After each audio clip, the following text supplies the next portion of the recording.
نحمده ونصلي على رسوله الكريم اما بعد بسم الله الرحمن الرحیم اللہم صلی وسلم علی نبینا محمد۔ ناظرین کرام السلام علیکم ورحمۃ اللہ وبرکاتہ۔ ولا تقربوا مال الیتیم الا بالتی ہی احسن حتی یبلغ اشدہ، اور یتیم کے مال کے قریب بھی نہ جاؤ مگر اس طریقے پر جو سب سے بہترین ہو، یہاں تک کہ وہ اپنی پختہ عمر یعنی جوانی کو پہنچ جائے۔ سورہ نساء میں تفصیل آ چکی، دیگر مقامات پر آ چکی۔ تمہاری کفالت میں یتیم آ گیا، اس کے مال کی حفاظت کرو، ہڑپ نہ کرو اس کو، اور جب وہ جوانی کو پہنچ جائے، سمجھ بوجھ والا ہو جائے تو اس کا مال اس کے حوالے کر دو۔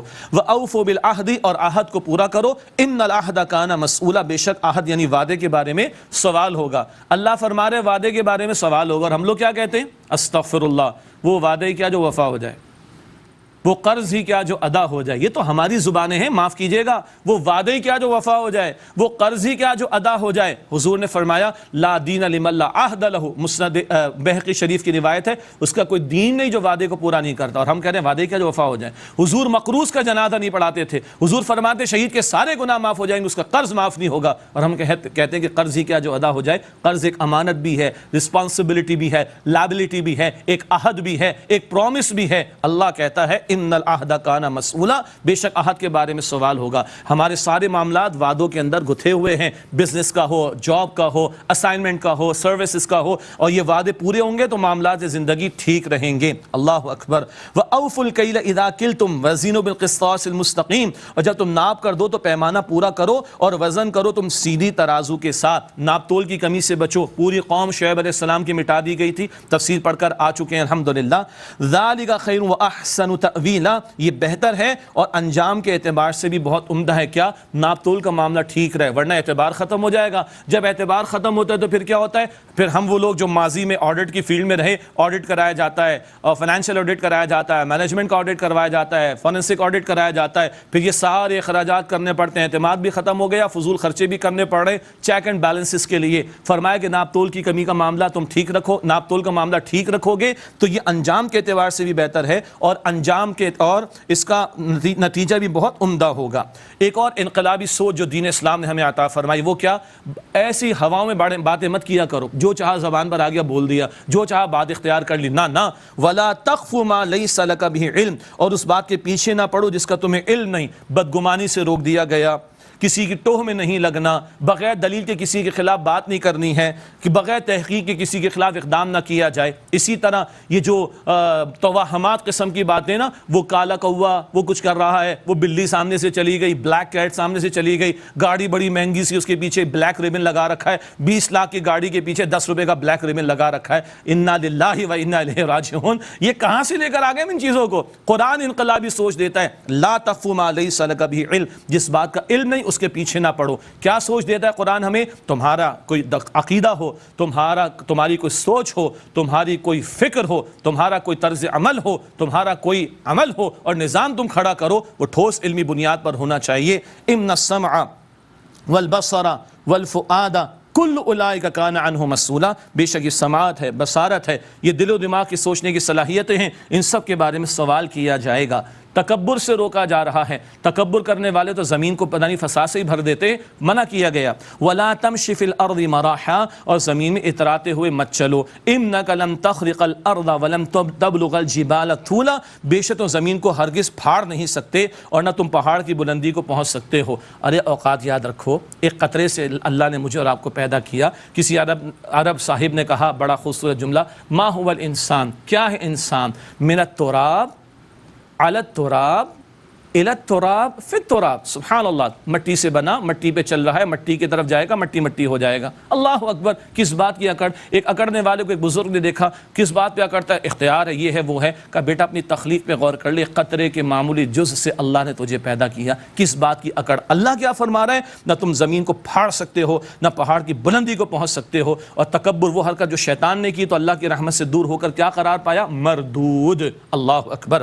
یہ ساری ہدایات دینے کے بعد سبحان اللہ کیا کیا ہدایات آ رہی ہیں، جان کی حفاظت، مال کی حفاظت، آبرو کی حفاظت، معاشرت کی حفاظت، معاملات کی حفاظت، رشتہ داروں کی حفاظت، ماں باپ کی حفاظت، کتنے خوبصورت احکامات۔ ان سب کے بعد فرمایا کل ذالک کان سیئہ عند ربک مکروہا، یہ تمام ان سب باتوں کی برائی کا پہلو آپ کے رب کے نزدیک ناپسندیدہ ہے۔ یہ ساری باتیں آگئی، ان کی برائی کا پہلو ناپسندیدہ ہے۔ ماں باپ کے ساتھ اس سے سلوک کا حکم، اگر برا سلوک کریں تو یہ برائی ہے نا، ناپ تول کی کمی سے روکا گیا، اب ناپ تول کی کمی کی جائے تو برائی کا معاملہ ہے نا، اس کو اس طرح سمجھیے۔ ان سب باتوں کی برائی کا پہلو آپ کے رب کے نزدیک ناپسندیدہ ہے۔ ذالک مما اوحی الیک ربک من الحکمہ، یہ حکمت کی ان باتوں میں سے ہے اے نبی صلی اللہ علیہ وسلم جو آپ پر آپ کے رب نے وحی فرمائی، حکمت میں سے یہ باتیں آپ کو عطا کی گئیں۔ وَلَا تَجْعَلْ مَعَ اللَّهِ إِلَٰهًا آخر، اور اے مخاطب اے سننے والے، اللہ کے ساتھ کوئی اور معبود نہ بنانا۔ فَتُلْقَىٰ فِي جَهَنَّمَ مَلُومًا مَدْحُورًا، پھر تم جہنم میں ڈال دیے جاؤ گے ملامت زدہ دھکیلے ہوئے بنا کر۔ أَفَأَصْفَاكُمْ رَبُّكُمْ بِالْبَنِينَ وَاتَّخَذَ مِنَ الْمَلَائِكَةِ إِنَاثًا، کیا تمہیں چن لیا تمہارے رب نے بیٹوں کے لیے اور اپنے لیے فرشتوں کو بیٹیاں بنا لیا؟ معاذ اللہ، انکم لتقولون قولا عظیما، بے شک تم تو بہت بڑا بول رہے ہو۔ یہ بات پہلے بھی آ چکی ہے، اپنے لیے بیٹے پسند کرتے ہو اور اللہ کے لیے تم نے بیٹیاں جو ہے وہ تجویز کر دی، معاذ اللہ۔ آپ نے غور کیا تیسرا چوتھا رکوع سورہ بنی اسرائیل کا، شروع میں بھی شرک کی نفی، آخر میں بھی شرک کی نفی، شروع میں بھی توحید کا بیان، آخر میں بھی توحید کا بیان۔ حاصل کیا ہے؟ توحید صرف عقیدے کا نام نہیں ہے، لا الہ الا اللہ، لا الہ الا اللہ صرف کہنے کا ہی نام نہیں ہے، اس کے اقرار کے نتیجے میں ایک پورا معاشرہ وجود میں آتا ہے۔ یہ وہ سوشل ویلیوز ہیں جو قرآن چاہتا ہے کہ اس معاشرے میں پیدا ہوں، اور جو سوشل ایونز بتائی گئیں ان سے رکنے کی تعلیم یہاں پر ہمیں عطا کی گئی۔ اللہ تعالیٰ ان ہدایات پر ہم سب کو عمل کی توفیق عطا فرمائے۔ وَلَقَدْ صَرَّفْنَا فِي هَذَا الْقُرْآنِ لِيَذَّكَّرُوا، اور ہم نے اس قرآن میں طرح طرح سے باتوں کو بیان کیا۔ وَمَا يَزِيدُهُمْ إِلَّا نُفُورًا، لیذکروا تاکہ وہ نصیحت حاصل کریں، وما یزیدہم الا نفورا، اور اس سے انہیں نہیں بڑھتی مگر نفرت۔ جن کے باطن میں گندگی ہے، قرآن جتنا ان کے سامنے آ رہا ہے ان کی نفرت معاذ اللہ اور بڑھتی چلی جا رہی ہے۔ قل لو کان معہ آلہۃ کما یقولون اذا لابتغوا الی ذی العرش سبیلا، اے نبی صلی اللہ علیہ وسلم فرما دیجئے اگر جیسے کہ یہ کہتے ہیں اللہ کے ساتھ اور معبود ہوتے تو اس صورت میں وہ عرش والے کی طرف ضرور کوئی راستہ تلاش کرتے۔ ہر ایک چاہتا ہے میری منوپلی ہو جائے، لیکن نہیں، کائنات کا یہ پرفیکٹ ڈیزائن اور کائنات کی اسموتھ فنکشننگ بتا رہی ہے ایک ہے، کوئی تو ہے جو نظام ہستی چلا رہا ہے، وہی خدا ہے، وہ ایک بنانے والا، وہی ایک چلانے والا ہے۔ سبحانہ وتعالی عما یقولون علوا کبیرا، وہ اللہ سے نہایت پاک اور برتر ہے جو کچھ کہ یہ لوگ کہتے ہیں یعنی مشرک۔ تسبح له السماوات السبع والارض ومن فیہن، اس کی پاکیزگی بیان کرتے ہیں ساتوں آسمان و زمین اور جو ان میں سب کچھ۔ وَإِن مِّن شَيْءٍ إِلَّا يُسَبِّحُ بِحَمْدِهِ، اور کوئی شے نہیں مگر اللہ تعالیٰ کی حمد کے ساتھ اس کی تسبیح کرتی ہے۔ وَلَٰكِن لَا تَفْقَهُونَ تَسْبِيحَهُمْ، لیکن تم ان کی تسبیح کو سمجھ نہیں سکتے۔ ہر شے اللہ کی اپنی زبان سے بھی تسبیح کر رہی ہے اور اپنے حال سے تو کائنات کا ذرہ ذرہ اللہ کی توحید کی گواہی دے رہا ہے، لیکن تم ان کی تسبیح کو سمجھ نہیں سکتے۔ إِنَّهُ كَانَ حَلِيمًا غفورا، بے شک وہ اللہ بہت بردبار، حلم والا اور بہت بخشنے والا ہے۔ صحیح بخاری حدیث نمبر 55، حضرت محمد مصطفیٰ صلی اللہ علیہ وسلم نے فرمایا کہ جب آدمی ثواب کی نیت سے اپنے اہل و عیال پر خرچ کرے بس وہ بھی اس کے لیے ایک صدقہ یعنی نیکی ہے۔